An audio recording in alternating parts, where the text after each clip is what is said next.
sua procissão e sua oração, vamos pedir pelas intenções dos Santo Padre, das necessidades da Santa Igreja e da nossa paróquia, que a Santa Vitória esteja presente junto do Pai. Pai nosso, que estás nos céus, santificado seja o vosso nome, venha a nós o vosso reino, seja feita a vossa vontade, assim na terra como no céu. O nosso cada dia nos dá hoje, perdoai-nos as nossas ofensas, assim como nós perdoamos a quem nos tem ofendido. Não nos deixes cair em tentação, Ave Maria, cheia de graça, o Senhor é convosco, bendita sois vós entre as mulheres, e bendito é o fruto do vosso ventre, Jesus. Santa Maria, Mãe de Deus, rogai por nós, pecadores, Glória ao Pai, ao Filho e ao Espírito Santo. como era no princípio, agora e sempre. Amém. Santo Antônio, Rogai por nós, pelos nossos doentes, os enfermados, por todos aqueles que não puderam participar e queriam,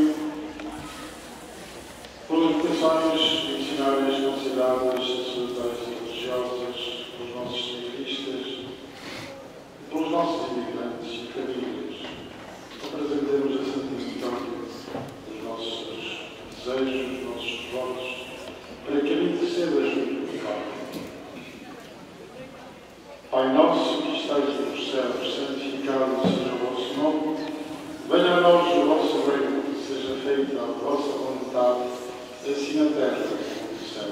o nosso cada dia nos dai hoje, perdoai-nos as nossas ofensas, assim como nós perdoamos a quem nos tem ofendido. Não nos deixes cair em tentação, Glória ao Pai, ao Filho e ao Espírito Santo.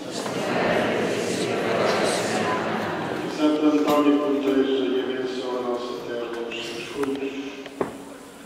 Glória ao Pai, ao Filho e ao Espírito Santo. Glória ao Pai, ao Filho e ao Espírito Santo.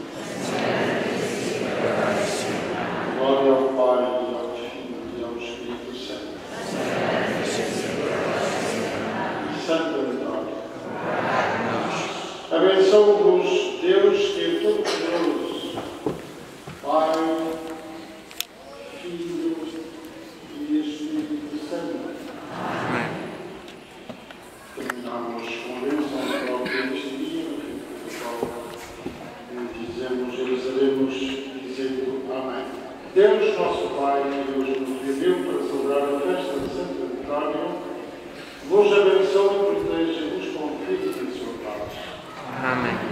Cristo nosso Senhor, que manifestou de modo admirável em Santo Antônio a força e imagem do mistério pascal, faça de vós testemunhas fiéis do seu Evangelho. Amém.